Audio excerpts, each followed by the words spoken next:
Hello everyone, welcome back to the history of everything, and did you know that Fanta was made by the Nazis? Wow, what a way to start out a video. Yep, for anyone who doesn't know what I'm talking about, Fanta is effectively the definitive orange soda. It's been a rather popular one all over the world, and for the longest time has been owned by Coca-Cola. Always, it has been owned by Coca-Cola. But the drink itself was specifically created in Germany, and actually came out of World War II at a time of severe shortages. And that Nazi past wasn't necessarily something that was known very well, until rather recently. And so let me tell you that story. So if you all remember when Pepsi canceled that really badly thought out advertisement that they had that featured Kendall Jenner breaking up tension at a protest, armed only with a can of Pepsi?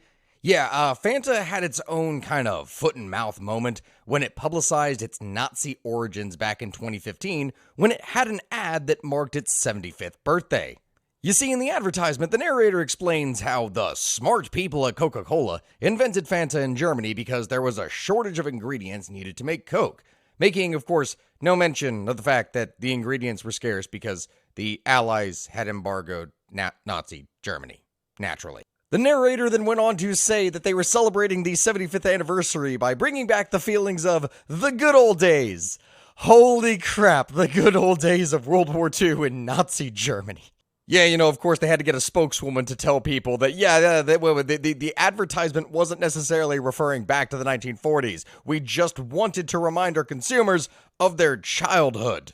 Of course, naturally, the advertisement was very quickly discontinued, but it did cause a lot of embarrassment when it came out.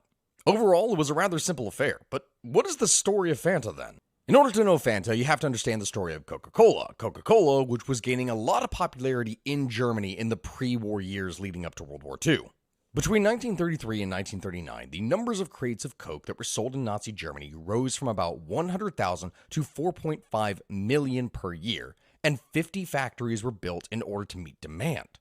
The brand was so popular that it became one of the official sponsors of the 1936 Olympics that were held in Berlin, which, of course, were very widely seen as propaganda for Hitler and the Nazi Party. Of course, Hitler's invasion of all of Europe in 1939 didn't exactly faze Max Keith, who was the American that was in charge of Coca-Cola's plants in Germany at that time. Even while the war raged, the company continued to supply its German branches with the syrup and supplies that it would need in order to continue to produce Coke. In addition, Keith would follow the German troops into conquered countries, such as France, Holland, etc., to take over their respective Coca-Cola businesses. By 1940, Coca-Cola was the undisputed soft drink king of Nazi Germany. Because, of course, someone has to run the company. You still gotta supply the troops somehow.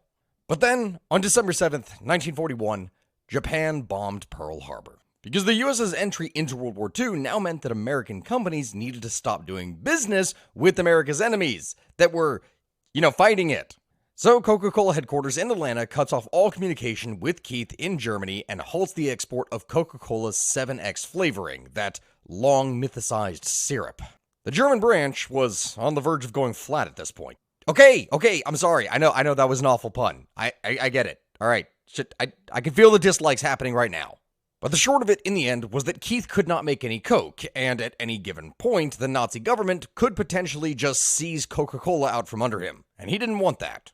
So he needed to start producing something fast. He needed a drink that would be perfect for the German market. Working with a team of chemists, Keith managed to put together a recipe that was composed of ingredients that would be available still within the limitations of wartime rationing.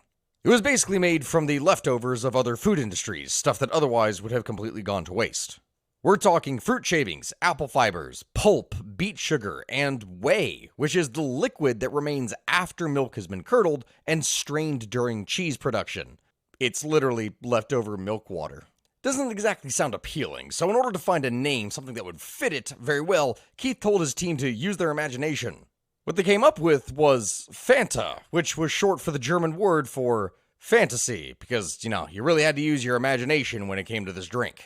But despite the interesting concoction, it actually worked. Sales would rise gradually over the course of the war, particularly as other alternatives became harder and harder to find. But it wasn't simply drunk either. Fanta, over time, actually became popular as a kind of sweetener for soups due to severe sugar rationing. Because since the drink's renown earned it an exemption from rationing after 1941, it was likely used for a variety of other cooking and baking needs as well, because you had to have something that could sweeten whatever it was that you were cooking, because there really was nothing else.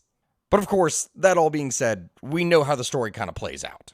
Germany, in the end, did not win the war, and production of Fanta ultimately ceased before the war concluded. But despite being on the wrong side of history, Keith actually still had a pretty happy ending. He was hailed as a hero by the Americans back in Atlanta for keeping the company alive in Germany. In fact, the company's vice president of sales, Harrison Jones, praised Keith by calling him a great man for operating in dire circumstances. The dire circumstances being the entire destruction of Europe. And so as a reward, he was given command of the entire European division of Coca-Cola. But okay, that's Keith. What about Fanta? Didn't it stop when the war ended? Well, yes, but in 1955, Coca-Cola reintroduced Fanta, though at this time, it wasn't the Fanta of the war utilizing leftover food shavings and other stuff like that. This time, it was a newly flavored orange drink that was first released in Italy before coming to the United States there in 1958, thus giving us Fanta. And I guess the rest is history, though that is the secret Nazi history of Fanta. Thank you all for watching. I hope you have a good rest of your day, and I hope you enjoyed this content. Please make sure to like, comment, subscribe, anything you can do to interact with the video in order to help it within the algorithm, and I will see you all next time. Much appreciated, guys, and again, let me know what we should do in the comments below so I can put up some polls and determine what is the next topic that we should cover. Have a good rest of your day. Bye, guys.